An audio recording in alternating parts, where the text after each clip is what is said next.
ഒരു ചിരി ഇരുചിരി ബമ്പർ ചിരി താരം സുതിമോളെ മിനി സ്ക്രീൻ പ്രേക്ഷകർക്ക് നല്ല പരിചയമാണ്. ഏറെ പ്രതിസന്ധികൾ അതിജീവിച്ചുള്ള ജീവിതമാണ് സുതിമോളുടേത്. കയറിക്കിടക്കാൻ ഒരു വീട് സ്വന്തമായില്ല സുതിമോൾക്ക്. അടുത്തിടെ ആരാധകർ എല്ലാവരും കൂടി കൈകോർത്തുകൊണ്ടാണ് സുതിമോളുടെ വീടെന്ന സ്വപ്നത്തിലേക്കുള്ള യാത്ര തുടങ്ങിയത്.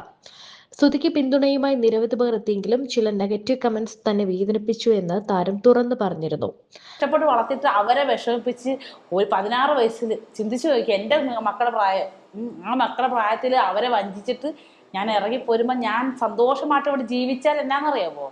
ദൈവമില്ല, ദൈവമില്ല ഇവിടെ. ഞാൻ സന്തോഷമായിട്ട് ജീവിച്ച ആ സമയത്ത് ഒരു വിഷമം വന്നാലാ എൻ്റെ അമ്മ അന്ന് ഞാൻ ചിന്തിക്കത്തുള്ളൂ. അമ്മയ്ക്ക് അവിടെയാണ് പ്രാധാന്യം വരുന്നത്. നമ്മളത് വിഷമിച്ചാലാണ് നമ്മൾ ചിന്തിക്കും, എൻ്റെ അമ്മേനെ അന്ന് കഷ്ടപ്പെടുത്തിട്ട് പോകുന്നതാ ഞാൻ, എന്നിട്ട് എനിക്ക് ഇങ്ങനെ ആയല്ലോ. ചിന്തിക്കാൻ വേണ്ടി തമ്പുരാൻ തന്നതാ. ഭയങ്കര വിഷമം ഉണ്ടായിരുന്നു ആ സമയത്തല്ലേ? നമുക്ക് ഭയങ്കര വിഷമം ഉണ്ടായിരുന്നു. കാരണം അമ്മയുടെ ആങ്കൊച്ചായിരുന്നു ഞാൻ. ഞാൻ ഉണ്ടായതിനു ശേഷം എല്ലാരും പറയും ഇവിടെ നാളുകൊണ്ടാ ഇതെല്ലാം ഉണ്ടായത്, ഇവിടെ ജന്മം ഇങ്ങനെയാണ്, അങ്ങനെ ഇങ്ങനെ ഒറ്റപ്പെടുത്തുമായിരുന്നു. അപ്പൊ എന്നെ ചേർത്ത് വെച്ച എന്റെ അമ്മ. ചേച്ചിനെ കഷ്ടപ്പെട്ട് അമ്മനെ വിഷമിച്ചിട്ട് ഇങ്ങനെ പോയപ്പോ വരണ്ടായിരുന്നോ, അല്ലെങ്കിൽ ചേച്ചി നമ്മൾ നേരത്തെ സംസാരിച്ചതില് ലവ് മാരേജ് ഒന്നും കാര്യമില്ലെന്നേ, പിന്നീട് എക്സ്പീരിയൻസിൽ മനസ്സിലായതാണോ? അതെ, എക്സ്പീരിയൻസ് കൊണ്ട് മനസ്സിലായത്. ലവ് അന്ന് ഓർത്തിട്ട് എന്റെ പൊന്നോ എന്റെ കെട്ടിയോ കൊള്ളൂലെന്നല്ല ഞാൻ ഉദ്ദേശിക്കുന്നത്. അങ്ങനെ ചിന്തിക്കും ചേച്ചി.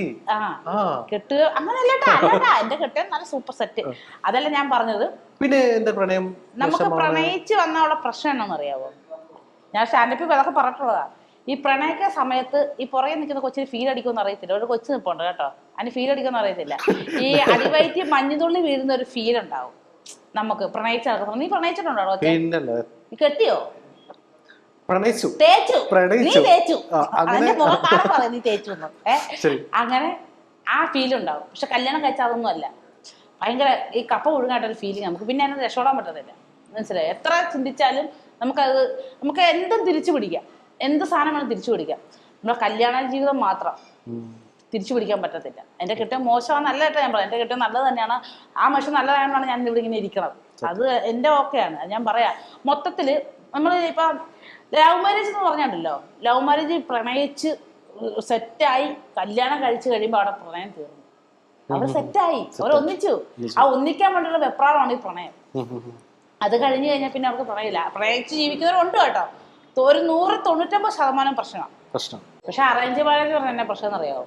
അവരന്നാ കാണുന്നത്, അവരന്നാ ഒരുമിക്കുന്നത്, പ്രണയം നിൽക്കുന്നതാണ് എൻ്റെ ഒരു വിശ്വാസം. പിന്നെ ഒന്നുമില്ലാതെ പോട്ടറ ആൾക്കാർ പറയാലോ എന്ന് വെച്ചത്, നിങ്ങൾ ഒറ്റ കാര്യത്തില ഈ സാധനം എന്റെ തലയിൽ കെട്ടി വെച്ചത്, ഇതിന്റെ തീരുമാനം ഉണ്ടാക്കാൻ നമുക്ക് പറയാം.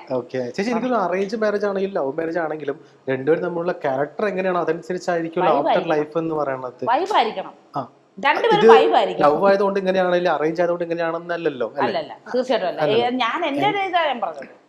എന്നാൽ എനിക്ക് ലവ് മാരേജിനോട് താല്പര്യം. ഇതിങ്ങനെ ഒരു ചോദ്യം ചേച്ചി നേരത്തെ പറഞ്ഞ പോലെ ആദ്യം ഭയങ്കര പൊന്നെ കരളൊക്കെ പറയും, അതിന് ശേഷമുള്ള പറയും. ഇപ്പൊ വീട്ടുകാർ ഇപ്പൊ നമുക്കൊരു പരാതി ഒന്നും പറയാൻ പറ്റത്തില്ല കെട്ടിയോന്റെ അടുത്തും. നിനക്കറിയാൻ പറ്റായിരുന്നു എന്നെ നേരത്തെ അറേഞ്ച് മാരേജ് പറഞ്ഞ നിനക്ക് എന്നെ അറിയാമെന്നല്ലായിരുന്നു. അങ്ങനെ ചോദ്യമൊക്കെ വരും, അത് ഭയങ്കര റിസ്കാ. ഇതൊക്കെ പറയുമ്പോ ആൾക്കാരുടെ അടുത്ത് ട്രോളും. അങ്ങനെ എന്റെ എക്സ്പീരിയൻസസ് ഞാൻ പറയാം. പക്ഷെ എന്റെ കെട്ടിയോ മോശമായിട്ടല്ല, നമുക്ക് ചോദിക്കാനും പറഞ്ഞ ആളുണ്ടാകത്തില്ല. നമുക്ക് ആരും പരാതി ഒന്നും പറയാൻ പറ്റത്തില്ല. പരാതി ഒന്നും പറയാൻ പറ്റത്തില്ല. ശരിക്കും പറഞ്ഞാൽ വീട്ടിൽ നിന്ന് വിട്ട് ഇറങ്ങുന്ന സമയത്താണെങ്കിലും ഒന്നുകൂടി സപ്പോർട്ട് ആരും ഉണ്ടാവില്ല അല്ലെ? ചേച്ചി ഇപ്പൊ നേരത്തെ പറഞ്ഞ കുറെ വിഷമം ഉണ്ടായിട്ടുണ്ടായിരുന്നു പറഞ്ഞല്ലോ. അപ്പൊ ആ സമയത്തൊക്കെ ഒന്ന് സമാധാനിപ്പിക്കാൻ ആരും ഇല്ലാതാനും. അപ്പൊ ചേച്ചിക്ക് തന്നെ മാറണം, സ്വയമായിട്ട് ചെയ്യുന്ന ആ സമയത്ത് എന്തെങ്കിലും കാര്യമുണ്ടോ? പൊട്ടിക്കരഞ്ഞിരിക്കുന്ന സമയത്ത് ഇപ്പൊ കാല് തൊട്ട് കരഞ്ഞെന്നൊക്കെ പറഞ്ഞില്ലേ, കെട്ടിപ്പിടിച്ച് കരഞ്ഞെന്നൊക്കെ പറഞ്ഞില്ലേ, ആ ടൈമിലൊക്കെ ചേച്ചി മനസ്സൊന്ന് കൂളാവാൻ വേണ്ടിട്ട് അങ്ങനെ എന്തെങ്കിലും? കൂളാവാൻ ഞാൻ സ്വന്തമായിട്ട് അങ്ങനെ ഒതുക്കും. അങ്ങനെ ഞാൻ പ്രത്യേകിച്ചൊന്നും ചെയ്യാറില്ല. ഞാൻ അതിനെ ഉൾക്കൊള്ളും. എന്താണേലും ഉള്ളിൽ വെച്ചിട്ട് പോട്ടെ ഞാൻ എന്നെ തന്നെ ഇങ്ങനെ പോട്ടെ സാരേട് അങ്ങനെ ഒരാളോട് പറഞ്ഞിട്ട് ഒരാളെ ബുദ്ധിമുട്ടിക്കത്തില്ല. ഞാൻ എന്നെ തന്നെ പോട്ടെ. നമ്മുടെ ആങ്ങൾ എന്ത് പറയണോ? നമ്മുടെ ആങ്ങളുടെ കോമഡി ഉണ്ടായിരുന്നല്ലോ, കോമഡി അല്ല അത് ഇപ്പോഴും ആലോചിക്കുമ്പോ ഒരു ചെറിയൊരു സ്മൈൽ വരും. ആദ്യം കാണുന്നത് ഭയങ്കര ചിരിയായിരുന്നു. അതായത് ഞാൻ അച്ഛനോ അച്ഛൻ എന്റെ ആങ്ങളാ. അതെന്നാന്നറിയാവോ, ഞാൻ ഈ അച്ഛനെ പറ്റിയൊക്കെ ഈ ടി വിയിലൊക്കെ വന്ന് പറഞ്ഞു കഴിഞ്ഞപ്പോഴത്തേക്കും അച്ഛന്റെ അമ്മ മരിച്ചു. അപ്പൊ നമ്മൾ അച്ഛൻ്റെ അമ്മേനെ കാണാൻ ഇവൻ എന്നെ വിളിച്ചും പറഞ്ഞ് ഞങ്ങളെ വിളിച്ച് റെഡി എത്ര വന്നാലും നമ്മൾ പോയി കാണണം, നീ വന്നെന്ന് പറഞ്ഞു. അപ്പൊ എൻ്റെ കെട്ടിയവൻ പറഞ്ഞു പോണോ, പണി കിട്ടുവോ? നമ്മൾ കുഴപ്പമില്ല, വിളിച്ചാൽ നമുക്ക് പോകാന്ന് പറഞ്ഞു. അങ്ങനെ അവിടെ ചെന്നു. അവിടെ ചെന്നതിന് ശേഷം നിൽക്കുക. അപ്പോൾ കുറച്ച് അച്ഛൻ്റെ ആൾക്കാരും സ്വന്തക്കാരും ബന്ധുക്കാരും നാട്ടുകാരൊക്കെ ഉണ്ടല്ലോ. അപ്പോഴത്തേക്ക് അവർ പറഞ്ഞ് നീ ഒരു കാര്യം ചിന്തിച്ചോ, വയനാട് ചുരം കയറി അവിടെ വന്നു പോരാന്ന് പറഞ്ഞു. അപ്പോൾ ഞാനങ്ങ് സങ്കടം കണ്ണൊക്കെ നിറഞ്ഞെൻ്റെ എനിക്ക് എന്ത് പറയണം, മരിച്ച വീടല്ല, നമുക്കൊന്നും പറയാൻ ചങ്ക് കൂട്ടി നിൽക്കുമല്ലേ. അപ്പോൾ ആങ്ങളെ കൂടെ കയറി നടുക്കേറിയെന്നു. അപ്പോൾ നമുക്കൊരാശ്വാസം, കൂടപ്പുറപ്പല്ലേടാ, ഇപ്പം നിന്റെ പെങ്ങളപ്പുറം നീ ഒന്ന് പ്രതികരിക്കുമല്ലോ. അപ്പോൾ ആ സെറ്റപ്പാണ് നമ്മൾ മനസ്സിൽ വിചാരിച്ച്. ഇവൻ ആ സെൻറ്ററോട്ട് കയറി വെച്ചും പറയാ, വയനാട് ചുരം കയറി മൈസൂർ ടൂർ പോകുന്നതിന് കുഴപ്പമില്ല, നിങ്ങളുടെ വീട്ടിലോട്ട് വരായിരുന്നു അപ്പോഴേന്ന്. അത് പൊളിച്ചു, സംഭവം നൈസായിരുന്നു. അത് ആദ്യം കണ്ടപ്പോ എനിക്ക് ഭയങ്കര ചിരിയായിരുന്നു. പിന്നെ വാട്ടാനാണോന്ന് ഓർത്ത് ആദ്യം. അങ്ങനെ അല്ലേ.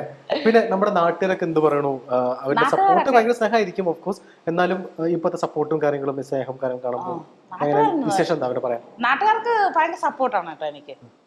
പിന്നെ എല്ലാരും പോലെ ഓഡിയോ സെൽഫി എടുക്കാൻ പറ്റുന്നില്ല. അതൊക്കെ എന്താന്ന് വെച്ചാൽ അവർ കാണുന്നല്ലേ ഞാൻ എന്താണ് എങ്ങനെയാണ്. പിന്നെ എല്ലാവർക്കും ഉള്ള വിഷമം സന്തോഷം എന്നാന്ന് ചോദിച്ചാൽ ഒന്നുമില്ലായ്മയെന്ന് ഞാൻ ഇവിടം വരെ എത്തിയില്ലേ. പിന്നെ ചേട്ടാടെ അച്ഛനായ അമ്മ ആ ഫാമിലി, ചേട്ടാടെ വീട്ടുകാരല്ലാതെ ചേട്ടാടെ ഫാമിലി മെമ്പേഴ്സ്, അപ്പച്ചിയുടെ മക്കള് 3 അപ്പച്ചിമാരുണ്ട്, അവരുടെ മക്കള്, കൊച്ചുമക്കള് എല്ലാവരും ഭയങ്കര സപ്പോർട്ടാട്ടോ എനിക്ക്. ഭയങ്കര സപ്പോർട്ടാണ്. അവരുടെ സപ്പോർട്ട് സ്നേഹം കൊണ്ട് ഞാൻ ഇവരുടെ വീട്ടിൽ നിന്ന് പോയത് തന്നെ. ഇപ്പൊ ഈ കുറച്ച് മുമ്പ് ചേച്ചിയുടെ ഹെയറിനെ ചൊല്ലിയിട്ട് കുറച്ച് ഇഷ്യൂസ് ഒക്കെ ഉണ്ട്. ഇഷ്യൂസ് അല്ല, ഒരു നെഗറ്റീവ് കമന്റ്സ് പോലെ. ചേച്ചി അത് ഭയങ്കര വിഷമമായോ? കാരണം അതിന്റെ ഒരു കമന്റ് വന്നപ്പോ ചേച്ചി അതിന് റിപ്ലൈ ആയിട്ട് അങ്ങനെയല്ല അങ്ങനെയാണെന്നൊക്കെ ഞാൻ ആ വീഡിയോ കണ്ടു. അപ്പൊ ഞാൻ വിചാരിച്ചു ഓക്കെ, നെഗറ്റീവ് കമന്റ്സ് ഒബ്വിയസ്ലി വരുമല്ലോ, അത് നമുക്ക് അതിന് റിപ്ലൈ കൊണ്ടുപോയി ഞാൻ അതിനേ സമയം ഉണ്ടാവുള്ളൂ. ചേച്ചി അത് നിൽക്കുമ്പോൾ എങ്ങനെയാ പ്രേക്ഷകരായിട്ടുള്ള ചേച്ചി ഭയങ്കര കണക്ഷൻ ഉണ്ടെന്ന് ഫീൽ ചെയ്തു? എന്റെ പ്രേക്ഷകരോട് ഞാൻ ഭയങ്കര കണക്ട് ആണ്. എന്റെ സബ്സ്ക്രൈബേഴ്സിനോട് പ്രത്യേകിച്ച്, എന്നെ ഫോളോ ചെയ്യുന്നവരോട്, എന്നെ സബ്സ്ക്രൈബ് ചെയ്തവരോട് എനിക്ക് ഭയങ്കര കൂറുള്ള ഒരാളാണ് ഞാൻ. അങ്ങനെ പറയാനുള്ള കാരണം റീച്ച് അല്ലടാ, അത് എനിക്ക് മനസ്സിലാക്കാൻ പറ്റും. ഞാൻ സാധാരണ ഒരു വീട്ടമ്മയല്ലേ, ഒരു നാട്ടിൻപുറത്തുകാരിയല്ലേ. അവരെന്നെ ഇഷ്ടപ്പെട്ടത് എന്താണ്? എൻ്റെ ആ നിഷ്കളങ്കമായ സംസാരം, എൻ്റെ ആ നാച്ചുറാലിറ്റി, അതൊക്കെയാണ് അവർക്ക് എന്നെ കൂടുതൽ ഇഷ്ടമായത്. അപ്പൊ പെട്ടെന്ന് ഞാൻ ഈ മുടി ഇങ്ങനെ ചെയ്തപ്പോഴാണ് എനിക്കറിയാമായിരുന്നു പകുതി പേര് പറയും എന്നെനിക്ക് 100% അറിയായിരുന്നു.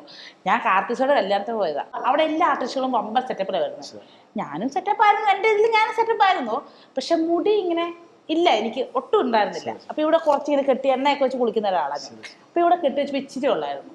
അപ്പൊ ആ ഒരു വൃത്തികേടായിട്ട് ആ ബ്യൂട്ടി പാർലർ ആ കൊച്ചിന് ഫീൽ ചെയ്ത്. എൻ്റെ സബ്സ്ക്രൈബറാണ് പുള്ളി, ഫോളോവറാണ്, എന്നെ സ്നേഹിക്കുന്ന ഒരു കൊച്ചാണ്, വിദ്യ എന്നാണ് പേര്, പത്തനംതിട്ട.